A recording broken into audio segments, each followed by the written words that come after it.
How Raven Stole Crow's Potlatch. There are many tales of Raven the trickster in Native American myths and legends. This is one of them. Once upon a time, a long time ago, there lived a magical bird named Raven. Raven was a shapeshifter. He could turn himself into a man and then back again into a bird simply by pulling his beak over his head, like a mask. Over time, Raven learned how to turn himself into any animal. Raven could fool other animals into thinking he was, well, just about anybody. Raven was very smart. He had considerable charm. He was also a thief and a liar. Raven used his charm to make his lies sound like truth. Creatures who trusted Raven often found themselves in big trouble. But Raven did not care. Raven was as selfish as he was clever. One day, Raven looked up at the sky. "Winter is coming," he said, in a surprised sort of way. "The snows will fall soon. I bet Squirrel has piled up lots of food by now."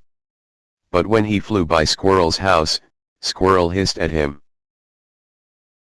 "Go away, Raven. You are not stealing food from me. Not one single nut." Raven spread his wings and soared away. Bear will have food, he thought.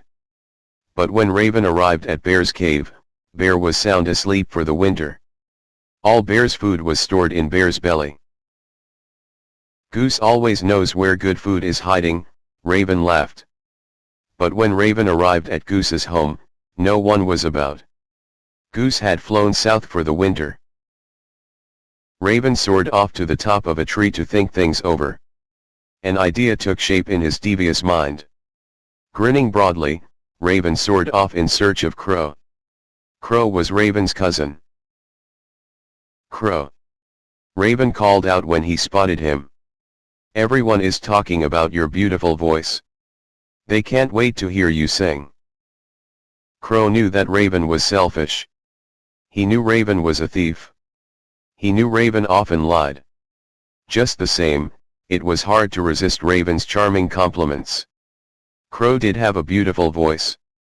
It was his one vanity, as Raven well knew. "When is your potlatch? You're inviting me, right?" Raven begged eagerly. Crow shook his head. "A potlatch is a huge party. It would take all my winter storage of food to feed my guests. And what about all the cooking and cleaning? I'll help you get ready." Raven smiled warmly at his cousin. "I'm so proud to be related to you, Crow. Everyone wants to hear you sing." That very night Crow and Raven began cooking. The next day, while Crow cooked and cleaned and practiced his singing, Raven flew all over the forest, inviting everyone to his potlatch. "I'm having a potlatch," Raven told all the animals in the forest. "At Crow's house. Come to the back door. That way, you won't have to wait with the crowd to get in." Finally, the big day arrived. Everyone came to Raven's potlatch except the animals that had flown south for the winter, and the animals that were snoozing away in their caves and burrows.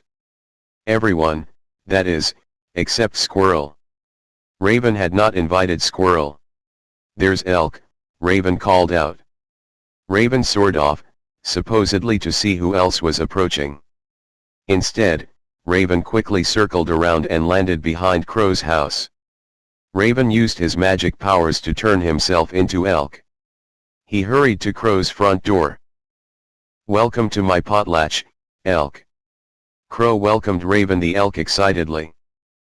"Thank you for inviting me, Crow," replied Raven, pretending to be Elk. "I can't wait to hear your beautiful voice." Raven the Elk lowered his head and entered Crow's house. Raven flew out the back door, and changed himself into Rabbit. He hopped around to the front of Crow's house. "Welcome, Rabbit," cried Crow excitedly. "Thank you for inviting me," said Raven, who was pretending to be Rabbit. "I can't wait to hear you sing." And so it went. Crow stood by his front door, welcoming what he thought were all the animals of the forest. But really, each and every animal was only Raven in disguise. As for Raven, when he wasn't busy tricking Crow, Raven stood at the back door, welcoming all the guests to his potlatch. Raven was a bit winded from all his running about, but he found the whole thing delightful. No one suspected a thing. When all the real guests had entered through Crow's back door, Raven dragged Crow away from the front door, and pushed him into the middle of the room. "Crow is going to sing for us," Raven shouted over the noise of the party. Crow's singing received huge cheers. "One more song, Crow," called Raven, over and over. Bursting with happiness, Crow sang and sang until his voice was hoarse. It was a wonderful party. At the end of the potlatch, each guest received a package of food to take home. "Thank you for inviting me to your potlatch," each guest thanked Raven. Crow tilted his head in puzzlement. He tried to tell his guests that this was his potlatch. But Crow's voice was gone. That winter, as he knew he would, Raven received invitations to many potlatches. Raven had a wonderful time, laughing and eating. At each potlatch, he received a package of food to take home. But no one invited Crow. After all, Crow had never invited them to a party. Why should they invite him? Poor Crow. To eat that winter, he had to beg scraps of food from the people. Crow could not even tell anyone what Raven had done. Crow had lost his beautiful voice forever. The only sound he could make was a shrill caw-caw. And that, I'm afraid, did not help him at all.